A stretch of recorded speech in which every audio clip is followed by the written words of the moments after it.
In the gaming world, sharing between systems isn't always for the greater good. Welcome to WatchMojo.com, and today we'll be counting down our picks for the top 10 worst console ports. Before we begin, we publish new videos every day, so be sure to subscribe for more great content. For this list, we're taking a look at games that were poorly ported from the systems they were originally developed for, resulting in critical disdain and/or consumer displeasure. For PC ports, please check out our top 10 worst PC ports list. It's a doozy, too. Number 10, The Elder Scrolls 3 Morrowind, Xbox. Fear not, for I am watchful. You have been chosen. Bethesda was well into the development of the PC version of their latest Elder Scrolls title when they announced that an Xbox version was also on the way. The Xbox release was delayed, and skeptics began to doubt Bethesda's ability to deliver an Elder Scrolls title on a home console's more limited everything. When the game finally did see an Xbox release, it was pretty much exactly as everyone expected: bad. The graphics were downgraded, video distance was limited, and still the frame rate was terrible. A controller was also no match for the game's elaborate and demanding user interface, making navigating through the RPG mechanics as painful as navigating the volcanic wastes themselves, and nowhere near as good looking. May you never tire in your hunting, my hound. I will seek you out, should I need you again. Number 9, Carmageddon 64, Nintendo 64.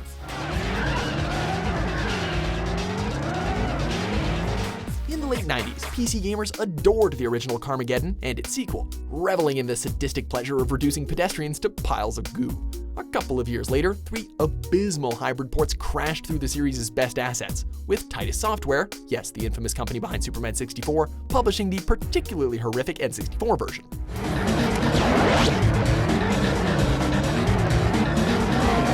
Although the ability to compete in a race in 3 different ways survives, the number of environments is slashed, Comic Sans is used for text, ew, and the original's key attraction, the gore factor, is inexcusably toned down. At least apparently it's been toned down. The graphics are so crap that it's impossible to say with certainty what those green smudges really are.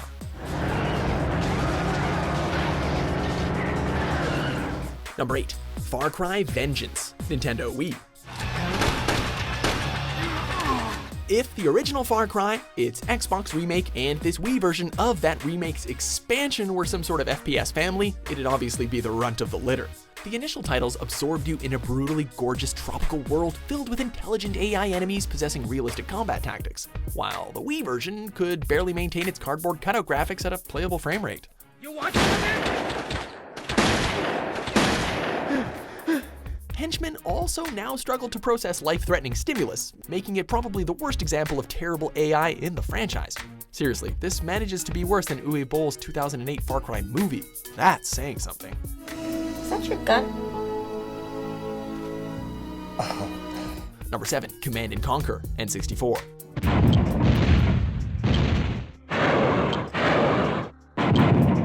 RTS games have always struggled to find a place on home consoles, and this N64 port of a 4-year-old title, no matter how good it originally was, had little chance of bucking that trend.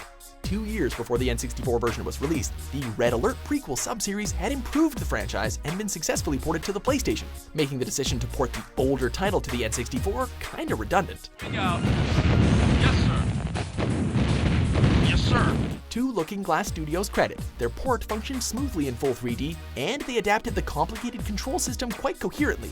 But with FMVs removed, no multiplayer, and no attempt to include the features that were in later titles, skirmish mode would have been ideal here, it gave absolutely nothing to gamers who played any RTS before. And we are about to embark upon our greatest exploit. Number 6, X-Men vs. Street Fighter, PlayStation.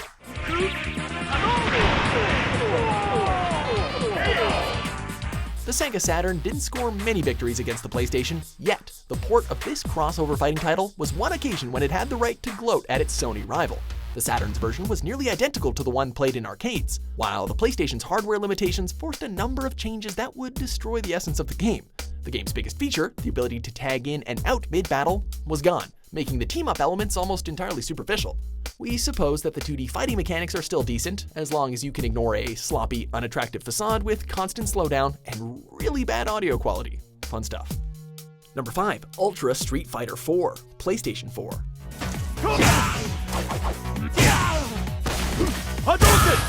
Following Street Fighter IV's release in 2008, Capcom had been on a 7-year mission to iterate a fighting formula that many consider to be flawless. The Ultra update had already successfully added new mechanics and characters on PC and 7th gen hardware, yet a PS4 port, developed by Other Ocean Interactive and touted as the game's definitive edition by Sony, definitely threatened to spoil its final hurrah.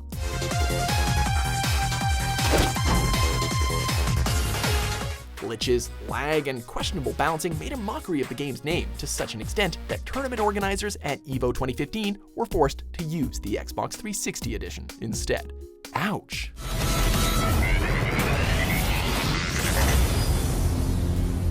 Number 4. SimCity 2000, Sega Saturn.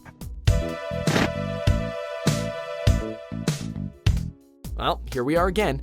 Yet another complex title forced onto a console, regardless of its complexity. Best of luck, Sega Saturn.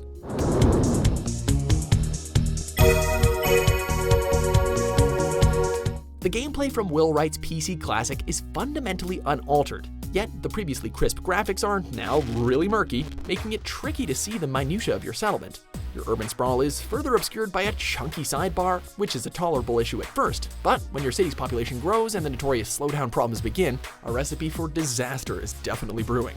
There's also only room for one save in the Saturn's internal memory, showing just how ill-equipped Sega's console was for SimCity's insistent calculations.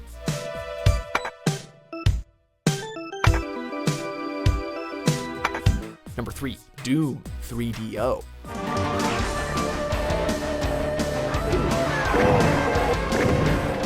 After id Software released their pioneering FPS in 1993, every system got a piece of the Doom pie, resulting in a selection of ports with varying degrees of quality.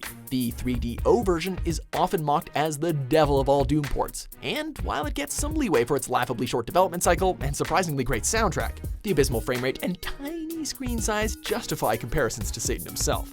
With a little optimization and inclusion of full maps or multiplayer, it could have been genuinely good. And on top of that, if you bought this game, you were already probably stuck with a 3DO, so you had bigger problems.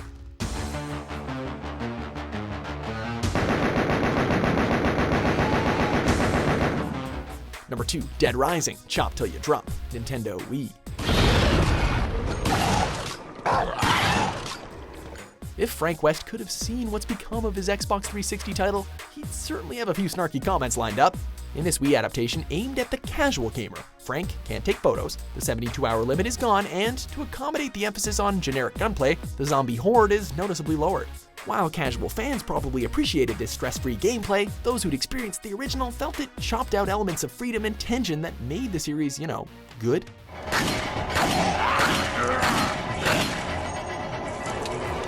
Before we reveal our top pick, let's have a look at some dishonorable mentions.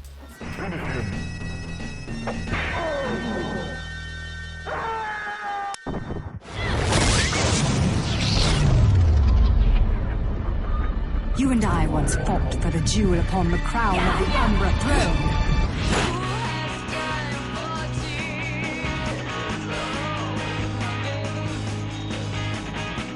Number 1, Pac-Man, Atari 2600. With a simple concept and simple aesthetic design, porting the definitive arcade title of the 1980s should have been a simple job. How Atari contrived to create this flickering monstrosity, then, is a mystery that can only tell us about the state of the industry at the time. In an attempt to get into stores for the holidays, they pumped out a game that, even for the Atari 2600's notoriously low standards, feels like an early beta build with little intention to do anything but profit from Namco's phenomenon. The whole package will inevitably fill you with revulsion, and although we probably don't need to tell you this, you were better off playing any other title from the mound of shameless Pac-Man clones. Do you agree with our picks? Check out these other great clips from WatchMojo and subscribe for new videos every day.